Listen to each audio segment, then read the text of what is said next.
adalah dalam rangka membahas surat Presiden RI kepada DPR RI untuk meminta pertimbangan. Dan tadi kami telah mengadakan rapat konsultasi dan hasil rapat konsultasi tersebut DPR RI telah memberikan pertimbangan dan persetujuan terhadap surat Presiden nomor R43/Pres 07/2025 tanggal 30 Juli 2025 tentang permintaan pertimbangan DPR RI atas pemberian gerasi atas nama saudara Tom Lembong.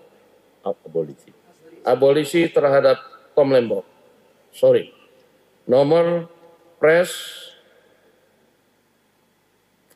R43/Pres 07/2025 tanggal 30 Juli 2025 atas pertimbangan persetujuan DPR RI tentang pemberian abolisi terhadap saudara Tom Lembong. Yang kedua adalah pemberian persetujuan atas dan pertimbangan atas surat Presiden nomor 42 Pres 07/2025 tanggal 30 Juli 2025 tentang amnesti terhadap 1.116 orang yang telah terpidana diberikan amnesti, termasuk saudara Hasto Kristianto. Demikian hasil rapat konsultasi antara pemerintah dan DPR RI pada malam hari ini atas permintaan pertimbangan dan persetujuan surat dari Presiden Republik Indonesia. Terima kasih. Bagaimana orang bisa dinyatakan jahat kalau dia dinyatakan tidak punya niat jahat? Ya. Nah, itulah kasus Tom. Mungkin ya, pertama di muka bumi.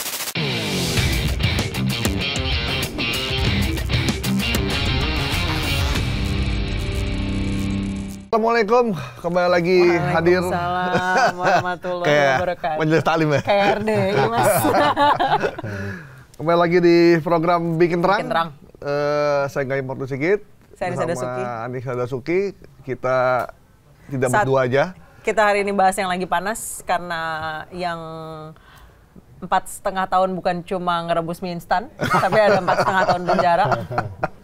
Ya, kita masih membahas soal vonis Tom Lembong yang sekarang ini masih jadi perbincangan publik di mana-mana, dan kita tahu dari mulai artis, komedian, komika semuanya bersuara ya.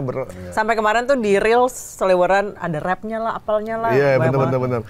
Dan yang terbaru akhirnya kuasa hukum Tom Lembong mengajukan banding ya terhadap putusan yang kemarin, dan salah satu alasannya adalah karena putusan dari hakim itu dianggap kurang tepat, dan yang juga seperti disisupkan adalah soal menyebutkan terkait dengan Tom Lembong pendukung ekonomi kapitalis.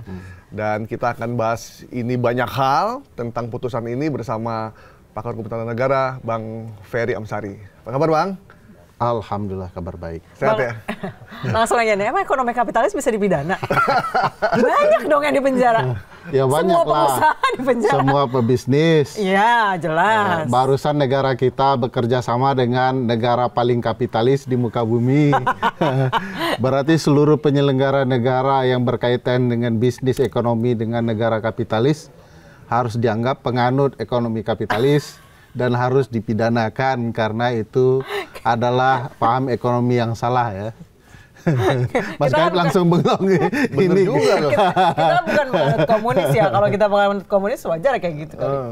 Tapi kenapa tiba-tiba hakimnya menyebutkan kata kapitalis sebagai bagian dari putusan? Apakah karena Pak Prabowo sering pidato kapitalis, kita harus meninggalkan ekonomi kapitalis gitu? Ya, tidak dijelaskan soal kaitannya dengan pidato Pak Prabowo, tapi beliau hakim menganggap itu sesuatu yang bisa memberatkan karena Tom punya paham itu. Sehingga kepentingan bisnis selalu dikedepankan daripada kepentingan publik. Oke. Padahal kita kan penganut pasal 33 ya, yang mengatakan prinsip kekeluargaan Pancasila adalah bagian dari gagasan ekonomi kita. Tapi saya merasa ya janggal saja sebuah paham di hukum. Sebuah paham di hukum. Ya, paham di hukum itu aneh. Kecuali itu, memang paham yang bertentangan dengan ya paham, kayak misalnya komunis gitu. Ya, Bisa, paham itu bisa kan aja. ada di sini gitu ya. Di kepala. Di kepala pikiran gitu ya. Oke. Lalu kalau dia diterapkan kan gampangnya begini. Kalau menteri yang dipilih adalah penganut kapitalis dan paham itu terlarang, yang salah presidennya dong. Kenapa dipilih? Pasal 17 Undang-Undang Dasar itu eksplisit menyebutkan bahwa presiden itu dibantu oleh menteri-menteri. Itu pembantunya yang punya paham kapitalis. Siapa yang milih pembantu? Adalah penganut kapitalis juga. Nggak mungkin dia anti paham ekonomi kapitalis, memilih pembantu yang kapitalis. Jadi kalau paham itu dianggap salah, yang menentukan orang yang paham ekonomi itu sebagai menterinya, salah dong. Jadi makanya bagi saya logika itu tidak masuk akal kalau itu menjadi alasan pemberatan hukuman dan lain-lain. Apalagi kalau dipenuhi sebagai unsur ya. Saya merasa ya dicari-cari lah. Sebelumnya belum pernah ada orang yang punya paham tertentu, kapitalis, sosialis, marxis atau segala macam. Di negara yang otoriter ya, berbasis dengan upaya pemaksaan ya, tidak demokratis, segala hal ada. Itu bisa. Ya. Zaman Hitler semua salah itu, di zaman Orde Baru semua salah. Jadi ini pemerintahan demokratis atau tidak, berdasarkan hukum atau kebencian politis. Kalau kebencian politis dasarnya semua bisa dicari. Saya juga bisa bantu cariin tuh apa saja kesalahan yang perlu diperberat gitu ya. Tapi putusan ini membuat banyak orang akhirnya berpikir juga, terutama para pejabat. Karena bisa jadi setelah dia tidak menjabat 5 atau 10 tahun ke depan, dia bisa akan diproses. Iya, karena contohnya sudah ada Sudah ya. ada. Tidak ada guilty mind, tidak ada niat jahat, tidak ada mens rea, bisa. Iya, ini, bisa kena. bisa kena. Kalau kayak kereta cepat ya, kan masih rugi. IKN juga Masih kan belum rugi. jelas. Ya. Tidak ada mens rea-nya loh. Iya, Mereka iya. yang berinvestasi di IKN, Masuk. nggak ada mens rea, tapi negara rugi kan? Berarti bisa kena juga tuh. Bisa kena tuh. Kalau dalam konteks kasus Tom ya, tidak ada penjelasan negara rugi. Karena kan bisa dijelaskan dalam praktik di era Tom itu, surplus itu tidaklah surplus gula ya. Karena keterbatasan hanya stok yang mampu bertahan untuk 1 bulan. Jadi ada niat baik supaya keterbatasan stok gula ini dipenuhi. Ya negara pasti tidak rugi. Kan sudah dijelaskan ada yang dapat untung dari kebijakan ini, pasti tidak rugi kan? Nah, tidak semua yang untung itu adalah tindak pidana. Orang sedang berbisnis kok dilarang cari untung. Nah, gimana ceritanya? Jadi kalau misalnya dari cerita ini, Bang Ferry, perusahaan pun yang bekerja sama dengan pemerintah, itu nggak boleh untung sebenarnya. Iya, karena untung adalah salahnya. ya untung itu yang untung yang sewajarnya. Kecuali ada untung yang tidak masuk akal. Ya. Misalnya saya jual gelas ini modalnya 1.000 misalnya. Saya cari untung dari Mbak Nisa, saya jual 1.500. Masih wajar. Wajar. Ya. Tapi kalau saya modalnya 1.000, saya jual 100.000, itu ada yang janggal tuh. Iya. Kok terlalu banyak mencari untung, apalagi bisnis negara kan, yang berkaitan dengan hajat hidup orang banyak. Nah itu problematikanya bagi saya kasus ini. Belum lagi hakim itu ya, bagi saya tidak terlalu terang mengatakan ini orang punya niat jahat atau tidak. Karena di dalam putusan itu kalau kita baca kan ada upaya membuktikan niat jahat. Ya. Hakim mengatakan tidak ada niat jahat. Tapi dalam putusan itu disebutkan ditemukan kelalaian. Padahal kelalaian bagian dari niat jahat gitu ya.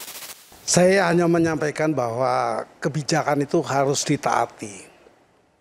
Kalau kita bicara diskresi, itu kebijaksanaan.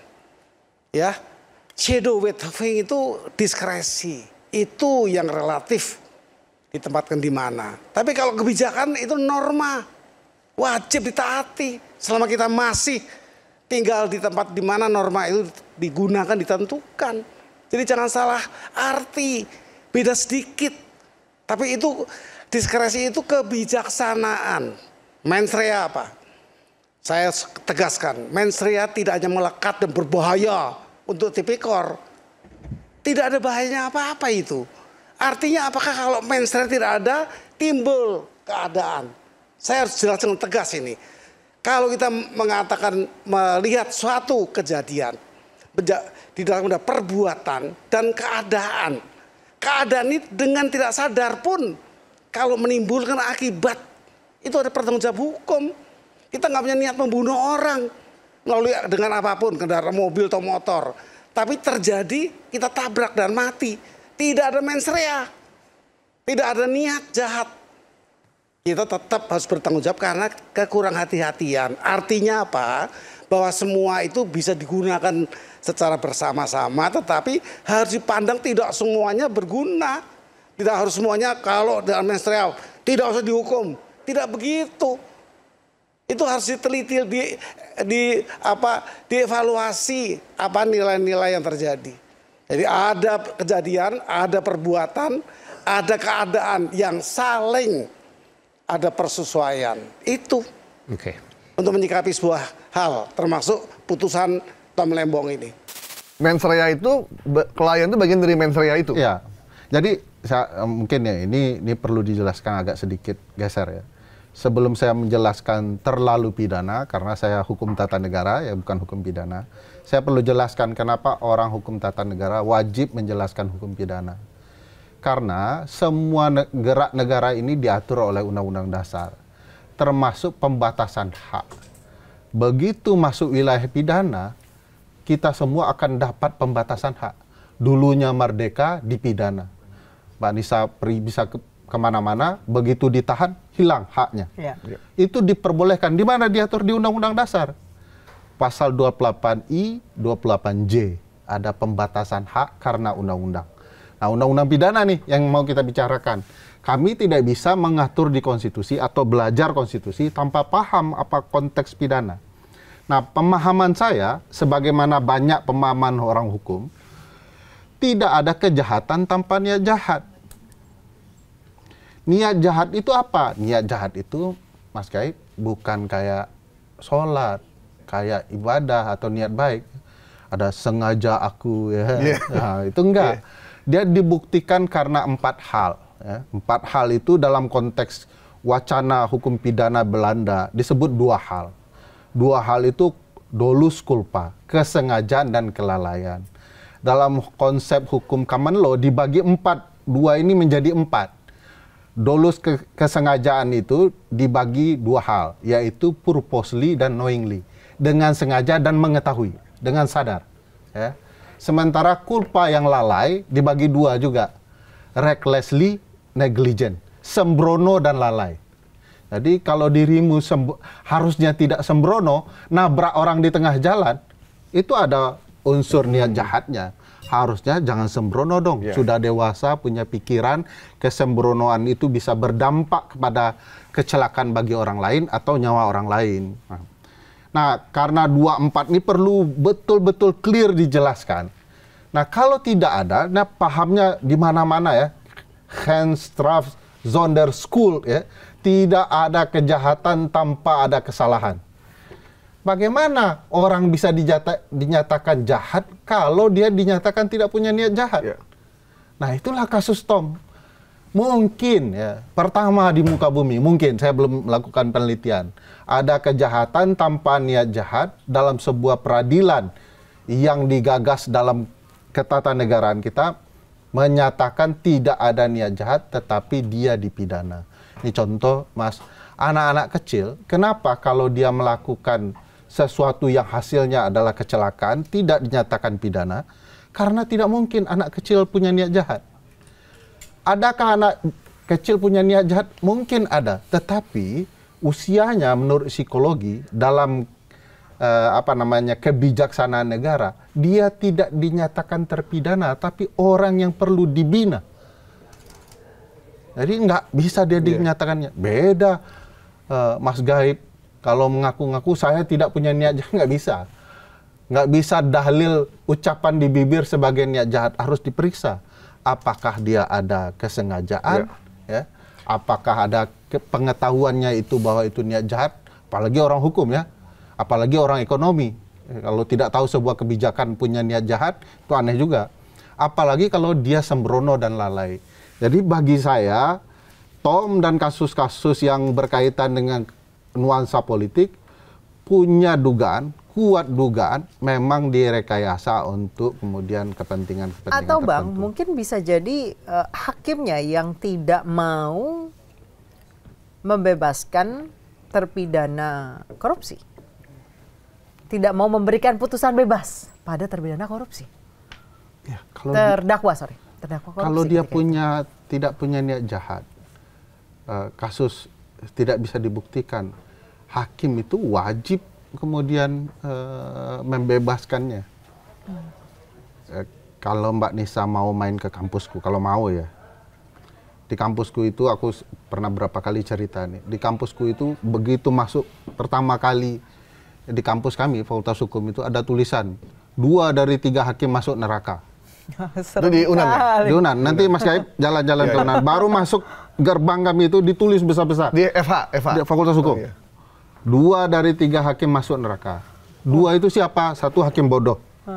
Jadi hakim dilarang bodoh. Jadi tidak mungkin ada hakim yang bodoh. Ya. Kedua, hakim dia pintar, tapi dia merusak hukum, melalaikan hukum, merekayasa hukum, itu masuk neraka. Jadi, kalau ada argumentasi mengatakan hakim kemudian tidak mau membebaskan terdakwa korupsi, pertanyaannya orang ini terbukti bersalah atau tidak? Kalau tidak, dia akan terkena 2 syarat masuk neraka itu tadi. 1, dia bodoh, ini hukumnya begini, harusnya dia bebaskan. Kedua, dia pintar tapi mempermainkan hukum. Nah, itu ancaman akhirat. Di dunia mestinya ada ya. Kalau dia tidak paham ya Komisi Yudisial sama Bawasnya Mahkamah Agung bertindaklah. Kok aneh begini? Dinyatakan tidak ada mens rea tapi ditemukan kelalaian, itu gimana ceritanya? Tapi ini saya salut, Bang Ferry. Biasanya kalau kasus hukum yang public exposure-nya itu tinggi, biasanya peradilan tuh akan terpengaruh. Ini enggak loh. Iya. Enggak terpengaruh. Lihat kasus Jessica, ya kan? Terpengaruh, ini enggak loh. Iya. Hebat. Ya, peradilan yang baik memang tidak boleh terpengaruh siapapun. Tetapi bukan berarti karena tidak terpengaruh tidak punya dalil yang kuat. Jadi di kami itu banyak ya bisa dijelaskan oleh William Wilson ya. Yang paling terkenal adalah Simon gitu ya. Guru banyak orang soal pidana, Prof. Mulyano mengatakan ya gitu. Actus non facit, tidak bisa orang dihukum ya. Reum nitis men sit rea, itu bunyinya. Tidak bisa orang dipidana, disalahkan kalau memang tidak ditemukan kesalahannya.